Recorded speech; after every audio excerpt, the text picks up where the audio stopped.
Big pass வீட்டுக்குள்ளே அடுத்தது entry ஆகுறாருங்க கானா பாலா. அதாவது கானா பாலா ஒரு பரபரப்பான ஒரு போட்டியாளராக கருதப்பட்டார். பட் அவர் தான் சொல்லுவார், நான் பண்ணுவேன்ல.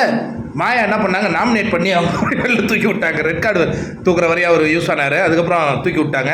ஆனால் இப்போ உள்ளே வந்து அவர் மாயாவும் பேசும்போது எனக்கு சிரிப்பாக வருது. அண்ணே, உங்களை எனக்கு அவ்வளோ பிடிக்கண்ணே, நீங்கள் பெரிய ஆளாக வரணும், அதுக்காகத்தான் எல்லாமே. ஆமாம் சிஸ்டர் எனக்கு நீங்கள் ஜெயிக்கணும் சிஸ்டர், அதுக்காக நான் என்ன வேணாலும் பண்ணுவேன், சரியா? ஆமாம் சரி, நீங்கள் எதுவும் பண்ண வேண்டாம், நீங்கள் இங்கே அமைதியாக இருங்க, சாப்பிடுங்க, நல்லா இருங்க அப்படின்னு உற்சாகப்படுத்திட்டு இருக்கிறாங்க மாயா. உண்மையாலே என்னதான் என்ன நடக்குது, வருஷம்லாம் ரெட் கார்டு கொடுத்தவனெல்லாம் ரீஎன்ட்ரி கொடுக்க வச்சு அவங்க என்னமோ உத்தமர்கள் மாதிரி ஒவ்வொருத்தரும் பேசிக்கிட்டு அர்ச்சனாவை மொத்தமாக டெமாலிஷ் பண்ணுறதுக்கு பிளானு. ஆனால் இதில் வித்ஸ்டாண்ட் பண்ணாதான் அந்த பொண்ணுக்கு வந்து கண்டிப்பாக கப்பு கொடுத்தா கூட அது செல்லும். ஏன்னா எனக்கு தெரிஞ்ச அந்த பொண்ணு கடைசி நாளில் கூட அது மனம் முடிஞ்சு வெளில போகிற அளவுக்கு கொண்டு வந்து வைக்கிறானுங்க. என்ன தான் நடக்குதுன்னு பார்ப்போமே. ஏன்னா எல்லாரும் மாயாங்கிறாங்க வெளிலேருந்து வந்தவன். ஒருவேளை மாயாவுக்கு அது நேச்சுரலாக இருக்கிறது தானே.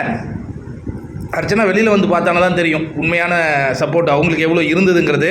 பட் இது பயங்கரமான ஒரு குருஷியல் சீசன் 4. ஆரி கூட ஒரு 3-4 பேர் வந்து ஆறுதலாக பேசினானுங்கப்பா, ஒருத்தன் கூட பேச மாட்டேங்கிறான். பிராவோ மட்டும்தான். சரி, ஓகே, என்ன தான் நடக்குதுன்னு பார்ப்போமே. ஆனால் கானாபால வெளியே இன்ட்ரி கொடுத்தாரு, மாயா சிஸ்டர் தான் ஜெயிக்கணும் அப்படின்ட்டு. அதனால் தப்பு கிடையாது.